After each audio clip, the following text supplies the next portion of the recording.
ஏலேந்தியசொன்று fusion surgery அல்லது fusion plus fixation surgery என்றால் என்ன?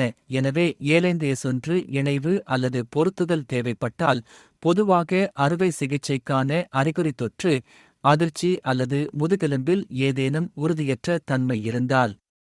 அரிதாகவே ரிவிஷன் முதுகெலும்பு அறுவை சிகிச்சைக்கும் நாம் ஏலேந்தியசொன்று இல் சரிசெய்தல் மற்றும் இணைவு அறுவை சிகிச்சைகள் செய்ய வேண்டும்.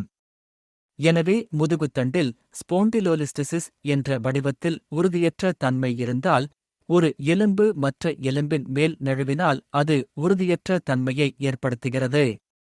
வட்டு சிதைவுடன் மூட்டு சிதைவு ஏற்படும் போது பொதுவாக இது வயதுக்கு ஏற்ப நடக்கும்.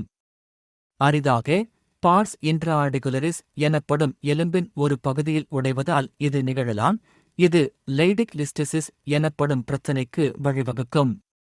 ஏலேந்தியசொன்று TLIF அறுவை சிகிச்சை முதுகுத்தண்டு அறுவை சிகிச்சையின் போது நோயாளி முந்தைய ஸ்லிப் டிஸ்க் அறுவை சிகிச்சை அல்லது டிஸ்க் அகற்றுதல் அறுவை சிகிச்சைக்கு உட்படுத்தப்பட்ட போதும் தேவைப்படலாம்.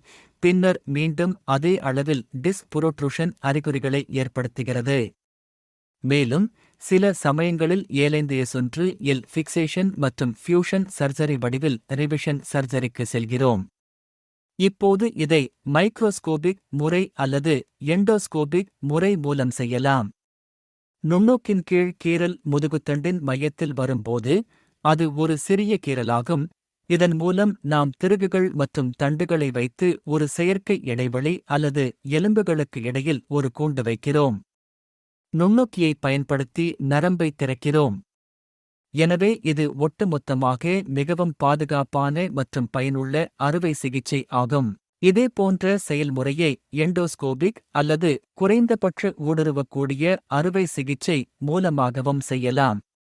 அப்படியானால் கீறல் முதுகுத்தண்டின் பக்கவாட்டில் வருகிறது, அதாவது மையத்தில் அல்ல, முதுகுத்தண்டின் பக்கங்களில் சிறியதாக இருக்கும். அதன் மூலம் நாம் குழாய்களை வைத்து கூண்டு, திருகுகள், கம்பிகள் மற்றும் திறப்பு போன்ற முழு அறுவை சிகிச்சையையும் செய்கிறோம். நரம்பு. எனவே இவை ஏலேந்தியசொன்று இல் இணைவு அறுவை சிகிச்சை செய்வதற்கு மிகவும் பாதுகாப்பான மற்றும் பயனுள்ள 2 முறைகள் ஆகும். அறுவை சிகிச்சை சரியான காரணத்திற்காகவும் சரியாக சுட்டிக்காட்டப்பட்ட நோயாளிக்கு செய்யப்பட்டால் முடிவுகள் மிகவும் நன்றாக இருக்கும். பொதுவாக அறுவை சிகிச்சை முடிந்து மறுநாள் நோயாளியை நடக்கச் செய்வோம்.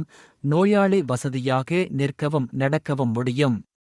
அறுவை சிகிச்சை முடிந்து 3வது நாளில் நோயாளியை வீட்டுக்கு அனுப்புகிறோம். நன்றி.